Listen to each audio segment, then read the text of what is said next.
जी अस्सलाम वालेकुम। Welcome to the channel Ultra Brain Academy. आज का टॉपिक एंटी कोगुलेंट ड्रग है। पिछले वीडियो में मैंने स्टार्ट किया था ड्रग इफेक्टिंग हेमाटोलॉजी सिस्टम, और आज हेमाटोलॉजी सिस्टम का पार्ट भी है। ठीक है, अगर आप BSN का स्टूडेंट है और एग्ज़ाम की प्रिपरेशन कर रहे हैं तो चैनल को सब्सक्राइब करें और लेक्चर को अंत तक ज़रूर देखें ताकि कोई इम्पॉर्टेंट कंसेप्ट मिस ना हो। ठीक है, तो चलो स्टार्ट करते हैं। एंटी कोगुलेंट ड्रग और एंटी कोगुलेंट ड्रग ये वो दवाइयाँ होता है जो ब्लड क्या करता है, वो थिन करता है। ब्लड थिन की वजह से ब्लड के अंदर फिर क्लाट नहीं बनता है। जब क्लाट नहीं बनता है तो इस मेडिकेशन को हम क्या कहते हैं, इस मेडिकेशन को हम एंटी कोगुलेंट ड्रग कहते हैं। एंटी कोगुलेंट ड्रग क्या करता है, हमारी ब्लड के अंदर जो क्लाट बनता है खून की वजह से, प्लेटलेट की वजह से, क्लाटिंग फैक्टर की वजह से, वो क्या करता है, वो प्रिवेंट करता है। ये क्या करता है, ये ब्लड को थिन करता है। सबसे पहले एंटीकोगुलेंट ड्रग ये वो मेडिकेशन होता है प्रिवेंट और डिले ब्लड कोगुलेशन। ये ब्लड कोगुलेशन सिस्टम जो होता है, मैकेनिज्म होता है, वो क्या करता है, वो प्रिवेंट करता है by interfering with clotting cascade. और ये क्लॉटिंग कैस्केड के साथ क्या होता है, वो इंटरफियर होता है। क्लॉटिंग कैस्केड क्या होता है, हमारी ब्लड के अंदर जो प्लाज्मा होता है, प्लाज्मा के अंदर कुछ प्रोटीन क्लॉटिंग फैक्टर होता है। क्लॉटिंग फैक्टर टोटल कितने होता है, वो 12 होता है। ये हमारे पास हमारी बॉडी में लीवर बनाता है। किसके लिए बनाता है, हमारी बॉडी में किसी भी जगह में ज़ख़म हो जाती है, चोट हो जाती है, तो टिश्यू जब उस टाइम पे जो ब्लड क्या होता है, कैरी होता है ज़ख़म की जगह पे, तो वो ब्लड क्या करता है, वो स्टॉप करता है।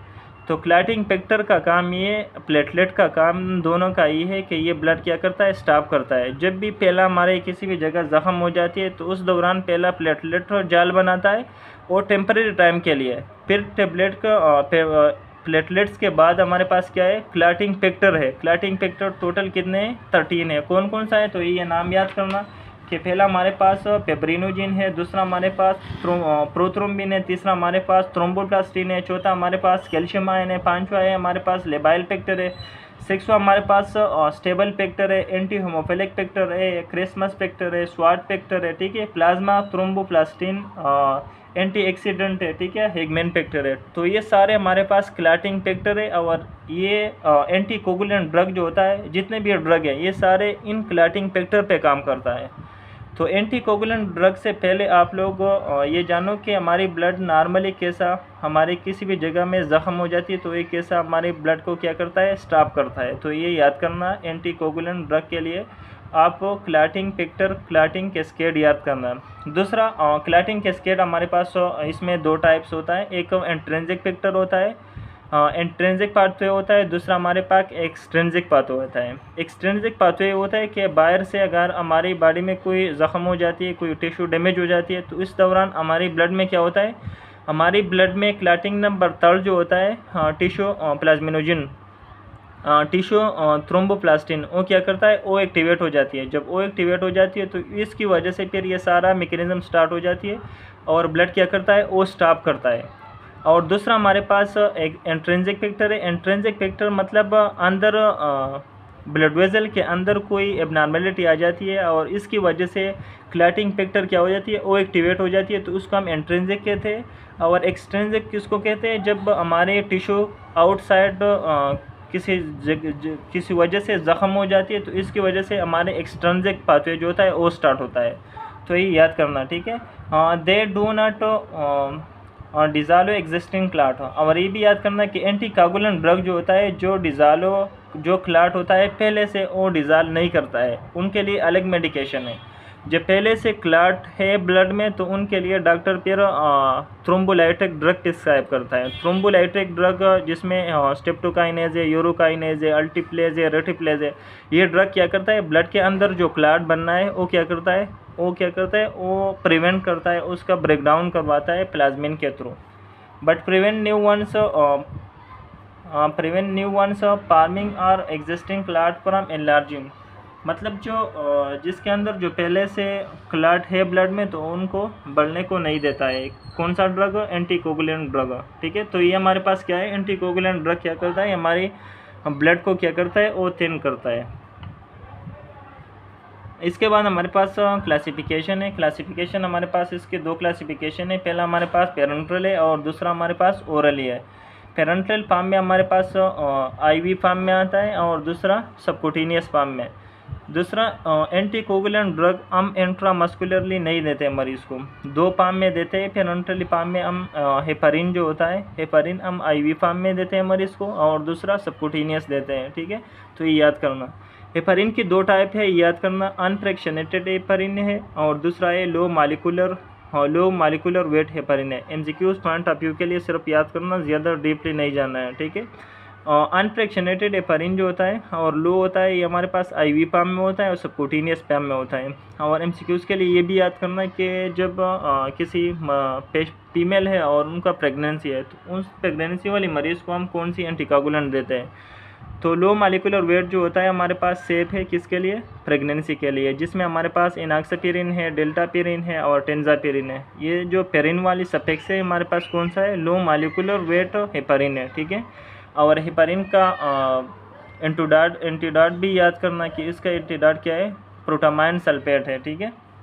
दूसरा हमारे पास ओरली फॉर्म में कौन सा एंटीकोगुलेंट आता है, तो सबसे पहले इसमें वारफारिन ड्रग है। वारफारिन क्या करता है, वारफारिन विटामिन के एंटागोनिस्ट कौन सा ड्रग है, वारफारिन है। वारफारिन क्या करता है, ये इनहिबिट करता है विटामिन के, क्या करता है, विटामिन के को इनहिबिट करता है। क्या विटामिन के को इनहिबिट करता है, तो विटामिन के जो होता है ये इंडिपेंडेंट है क्लॉटिंग फैक्टर। कौन कौन से क्लॉटिंग फैक्टर उसके बगैर काम नहीं कर सकता है, तो ये याद करना। Clotting number factor number 2, factor number 7 और 9 और 10, ये याद करना कि ये फैक्टर विटामिन के बगैर काम नहीं कर सकता है, विटामिन के बगैर नहीं बनता है, ठीक है। क्लॉटिंग फैक्टर नंबर 2, 7, 9 और 10, ये याद करना, ठीक है। जब ये बंद करता है तो इसकी वजह से क्या होता है, तो इसकी वजह से क्लॉट फॉर्मेशन नहीं होता है। डायरेक्ट ओरल एंटीकोगुलेंट ड्रग में हमारे पास क्या है, थ्रोम्बिन इनहिबिटर ड्रग है, जिसमें हमारे पास क्या है, डेबिगाट्रान है। तो सबसे पहले थ्रोम्बिन क्या होता है, थ्रोम्बिन क्या करता है और इसका मैकेनिज्म ऑफ एक्शन भी याद करना कि हेपारिन का मैकेनिज्म ऑफ एक्शन क्या है और दूसरा थ्रोम्बिन का मैकेनिज्म ऑफ एक्शन क्या है। तो थ्रोम्बिन क्या करता है, ओरल डेबिगाट्रान का मैकेनिज्म क्या है, ये थ्रोम्बिन को क्या करता है, ओ इनहिबिट करता है। थ्रोम्बिन क्या होता है, थ्रोम्बिन जो हमारे पास क्लॉटिंग नंबर फैक्टर नंबर 2 है, कौन सा है, प्रोथ्रोम्बिन। प्रोथ्रोम्बिन जब कन्वर्ट होता है थ्रोम्बिन में, तो थ्रोम्बिन क्या होता है, ये एक्टिवेट हो जाती है। थ्रोम्बिन फिर क्या करता है, थ्रोम्बिन फैक्टर नंबर 1 जो होता है फेब्रिनोजन कन्वर्ट करता है फेब्रिन में। जब फेब्रिन में कन्वर्ट हो जाती है तो इसकी वजह से ब्लड क्या हो जाती है, ओ क्लॉट हो जाती है। तो डेबिगाट्रान क्या करता है, डेबिगाट्रान थ्रोम्बिन क्या करता है, ओ इनहिबिट करता है। जब थ्रोम्बिन इनहिबिट हो जाती है तो इसकी वजह से फेब्रिनोजन कन्वर्ट नहीं होते फेब्रिन में। जब फेब्रिनोजन फेब्रिन में कन्वर्ट नहीं होते तो इसकी वजह से ब्लड क्या होता है, ओ क्लॉट नहीं होता है। और दूसरा लो मालिकुलर वेट हेपारिन क्या करता है और हाई मालिकुलर वेट हेपारिन क्या करता है। तो इसका मैकेनिज्म ऑफ एक्शन ये कि ये थ्रोम्बोप्लास्ट जो क्लॉटिंग फैक्टर नंबर 3 होता है उसका मैकेनिज्म ऑफ एक्शन क्या करता है, वो इंक्रीज करता है, वो स्टिमुलेट करता है। तो इसकी वजह से बाकी फैक्टर जो होता है वो इनएक्टिव हो जाती है, ठीक है। ये याद करना है MCQs पॉइंट ऑफ व्यू के लिए। इसके बाद हमारे पास फैक्टर नंबर 10 इनहिबिटर ड्रग कौन सा है, रिवेरोक्साबान है, एपेक्साबान है और एडोक्साबान है। ये याद करना कि ये क्या करता है, ये फैक्टर नंबर 10 जो होता है वो इनहिबिट करता है। मैंने जो आप लोगों को जो पाथवे बताया था, कौन कौन सा, इंट्रिंसिक पाथवे और एक्सट्रिंसिक पाथवे, ये दोनों मिलकर कहाँ पे इकट्ठा हो जाती है, क्लॉटिंग फैक्टर नंबर 10 को। ये क्लॉटिंग फैक्टर नंबर 10 बहुत ज़्यादा इंपॉर्टेंट रोल अदा करता है। ये क्या करता है, ये प्रोथ्रोम्बिन कन्वर्ट करता है थ्रोम्बिन में। क्लॉटिंग फैक्टर नंबर 10 क्या करता है, ये प्रोथ्रोम्बिन फैक्टर नंबर 2 कन्वर्ट करता है थ्रोम्बिन में। जो थ्रोम्बिन में कन्वर्ट हो जाती है तो थ्रोम्बिन एक्टिवेट हो जाती है। फिर थ्रोम्बिन क्या करता है, ये फेब्रिनोजन कन्वर्ट करता है फेब्रिन में। तो ये ड्रग क्या करता है, रिवेरोक्साबिन, एपेक्साबिन और एडोक्साबिन क्या करता है, फैक्टर नंबर 10 को इनहिबिट करता है। जब फैक्टर नंबर 10 को इनहिबिट हो जाती है तो इसकी वजह से फैक्टर नंबर 10 जो होता है ये क्या करता है, ये 2 नंबर फैक्टर एक्टिवेट नहीं करता है, प्रोथ्रोम्बिन कन्वर्ट नहीं कर सकता है थ्रोम्बिन में। तो इसकी वजह से फिर ब्लड क्लॉट नहीं होता है, ठीक है। इसके बाद दोबारा इसका एक्शन बताया था कि हेपारिन का मैकेनिज्म ऑफ एक्शन क्या है, ये enhance the activity of anti thrombin 3। Anti thrombin 3 जो होता है उसका एक्टिविटी क्या करता है, वो एनहांस करता है। तो इसकी वजह से विच इनएक्टिव थ्रोम्बिन, तो इसकी वजह से थ्रोम्बिन क्या होता है, वो इनएक्टिव हो जाती है फैक्टर नंबर 10 की वजह से। थ्रोम्बिन और फैक्टर नंबर 10 क्या होता है, उसकी वजह से क्या होता है, वो इनएक्टिव हो जाती है। मैंने बताया था कि दोनों पाथवे जो इकट्ठा हो जाती है, हाँ, इंट्रिंसिक पाथवे और एक्सट्रिंसिक पाथवे, ये कहाँ पे मतलब इकट्ठा हो जाती है, फैक्टर नंबर 10 पे। फैक्टर नंबर 10 फिर क्या करता है, ब्लड क्लॉट करता है। कैसा क्लॉट करता है, ये प्रोथ्रोम्बिन कन्वर्ट करता है थ्रोम्बिन में, और फिर थ्रोम्बिन क्या करता है, ये फिब्रिनोजन कन्वर्ट करता है फेब्रिन में। तो हेपारिन ड्रग क्या करता है, हेपारिन आईवी फॉर्म में आता है और किस पे में, सबक्यूटेनियस फॉर्म में, ठीक है। ये क्या करता है, ये एंटी थ्रोम्बिन 3 का एक्टिविटी क्या करता है, एनहांस करता है। जब एंटी थ्रोम्बिन 3 का एक्टिविटी एनहांस करता है तो इसकी वजह से फैक्टर नंबर 10 और थ्रोम्बिन क्या हो जाती है, वो इनएक्टिव हो जाती है। जब ये इनएक्टिव हो जाती है तो ये क्या होता है, prevent conversion of fibrinogen to fibrin. तो इसकी वजह से फेब्रिनोजिन फिर फेब्रिन को कन्वर्ट नहीं होता है। जब फेब्रिनोजिन फेब्रिन को कन्वर्ट नहीं होता है तो इसकी वजह से क्लॉट फिर नहीं बनता है। जो क्लॉट बनाता है, जो खून का जो क्लॉट होता है ब्लड वेजल के अंदर, वो कौन बनाता है, वो फेब्रिन बनाता है, ठीक है।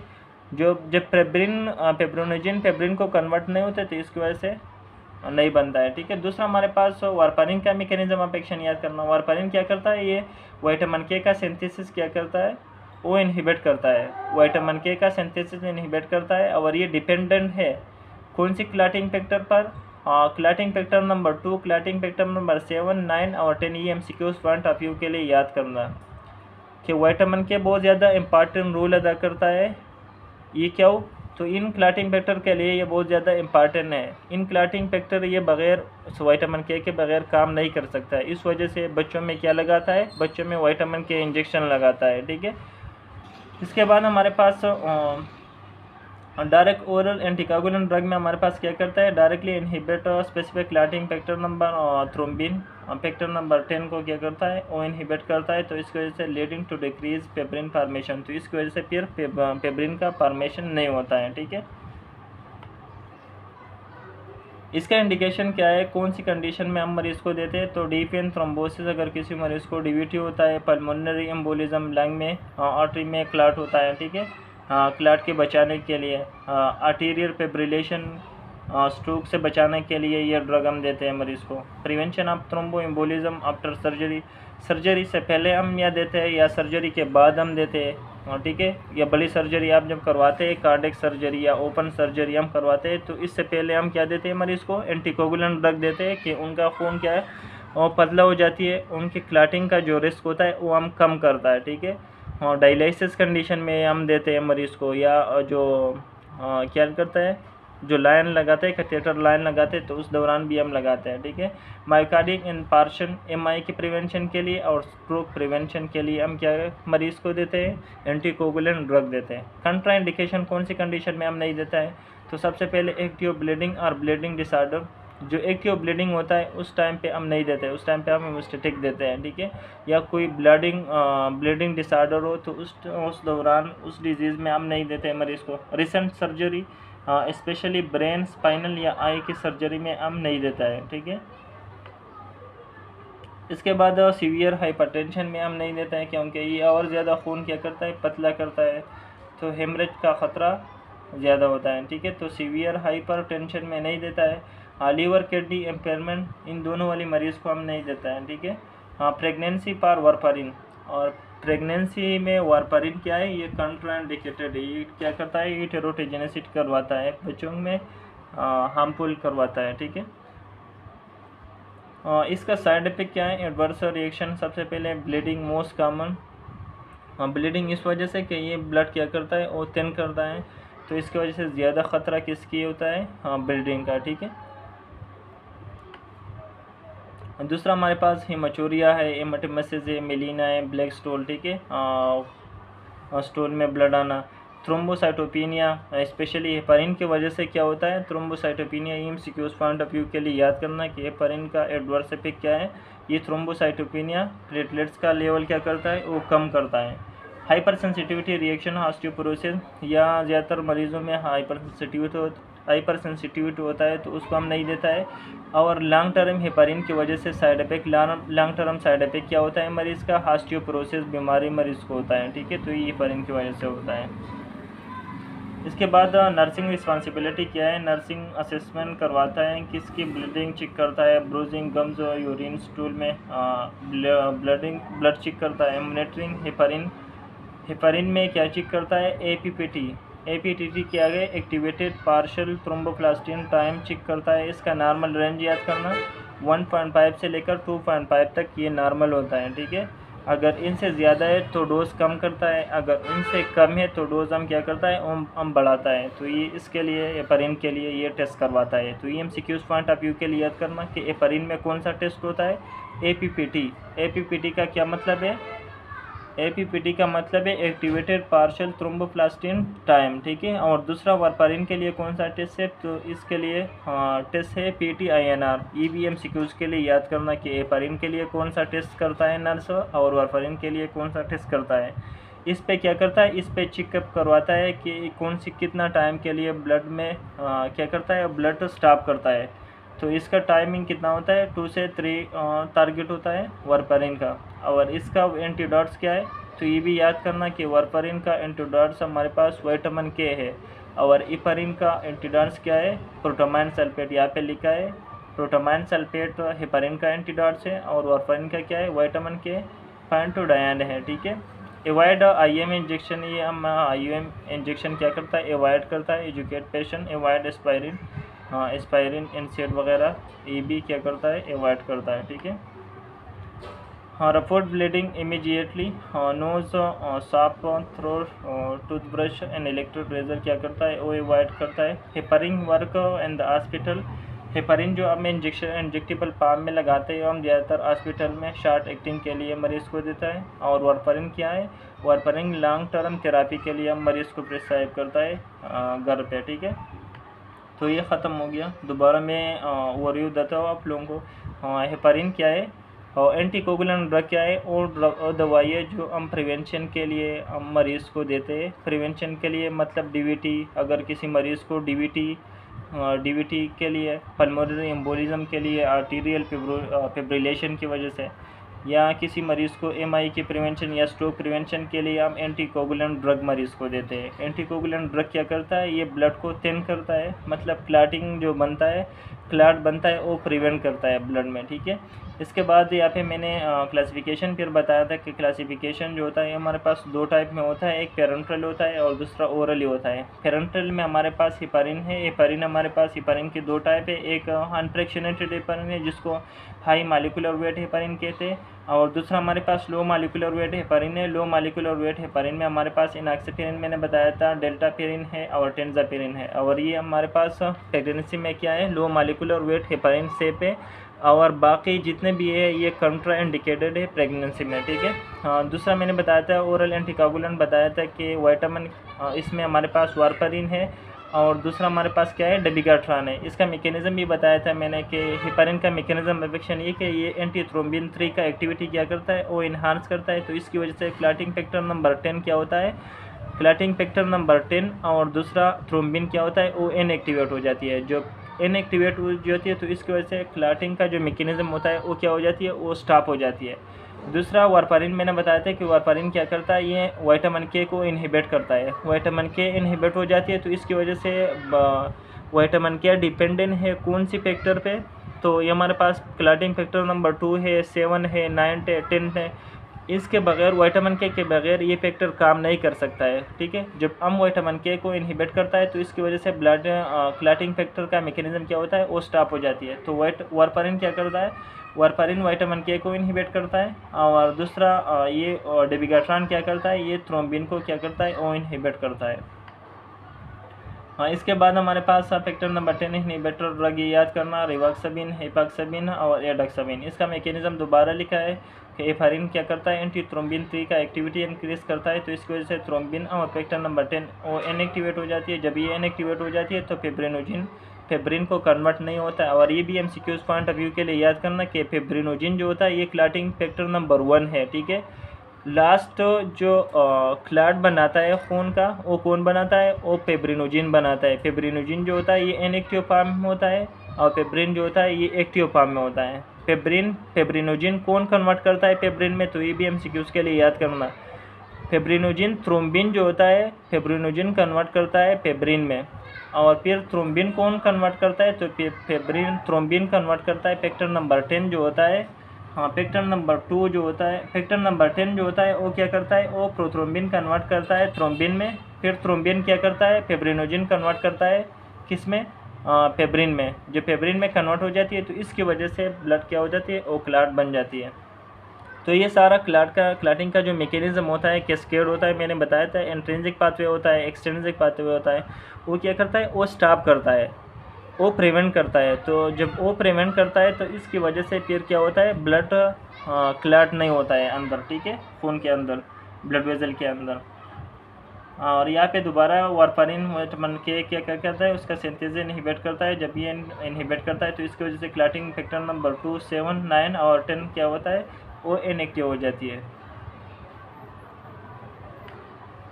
इसके बाद इंडिकेशन कौन सी मरीज़ों में हम देते हैं, डीवीटी के प्रिवेंशन के लिए हम देते हैं, पल्मोनरी एम्बोलिज्म, आर्टीरियल फिब्रिलेशन के लिए, और थ्रोम्बो एम्बोलिज्म आफ्टर सर्जरी के दौरान जब हम बड़े सर्जरी करवाता है, कार्डियक सर्जरी या ओपन सर्जरी, तो उसकी प्रिवेंशन के लिए खून को पतला करने के लिए हम ये देते हैं, ठीक है। मायोकार्डियल इंफार्क्शन एमआई प्रिवेंशन के लिए हम देते हैं मरीज़ को, स्ट्रोक प्रिवेंशन के लिए, ठीक है।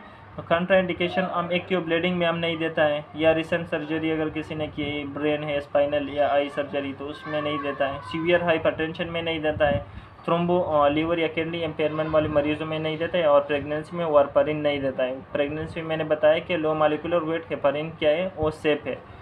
और दूसरा इसके बाद हमारे पास साइड इफेक्ट इसमें adverse effect, bleeding most common, सबसे कॉमन काज क्या है, ब्लीडिंग है, इमेचूरिया है, हेमाटोमेसिस है, मिलीना है, थ्रोम्बोसाइटोपिनिया है। थ्रोम्बोसाइटोपिनिया किस वजह से काज होती है, तो ये भी याद करना कि ये हेपारिन की वजह से होता है, ठीक है। थ्रोम्बोसाइटोपिनिया प्लेटलेट का लेवल क्या करता है, वो कम करता है। इसके बाद ये टेस्ट का नाम याद करना कि हेपारिन के लिए कौन सा टेस्ट करवाता है नर्सेज, तो ये एपीपीटी करवाता है, एक्टिवेटेड पार्शियल थ्रोम्बोप्लास्टिन टाइम। इसका टाइमिंग नॉर्मल रेंज है 1.5 से लेकर 2.5 तक होता है। वारफारिन के लिए कौन सा टेस्ट करवाता है, तो PTINR करवाता है, टारगेट 2.3 इसका टारगेट, और इसका एंटीडोट क्या है, विटामिन के है। ये याद करना, अगर एपीपीटी 2.5 से ज़्यादा है तो नर्स क्या करता है, नर्स हेपारिन का मॉनिटरिंग क्या करता है, वो कम करता है, उसका मकदार कम करता है इंजेक्शन का, ठीक है। और वारफारिन जब हम देते हैं और 3 से ज़्यादा है तो वारफारिन कम करता है। अगर 1.5 से कम है तो हम डोज क्या करते हैं, हम ज़्यादा करता है। अगर उनसे ज़्यादा है तो हम क्या करता है, डोज कम करता है, ठीक है। तो डोज डिपेंडेंट के लिए ये टेस्ट करवाता है। IM इंजेक्शन हम क्या करता है, अवॉइड करता है, NSAID हम अवॉइड करता है, ठीक है। हाँ, ये ख़त्म हो गया। और दूसरा लास्ट टिप पे लिखा है कि हेपारिन वर्क करता है हॉस्पिटल सेटअप में, हम हेपारिन यूज़ करता है, और वारफारिन क्या करता है, हम लॉन्ग टर्म थेरापी में हम होम को क्या करता है, प्रिस्क्राइब करता है। तो ये ख़त्म हो गया एंटीकोगुलेंट ड्रग। दूसरी वीडियो में हम तीसरा पार्ट C में हम क्या कवर करेंगे, एंटी प्लेटलेट ड्रग करेंगे, ठीक है। तो थैंक यू सो मच।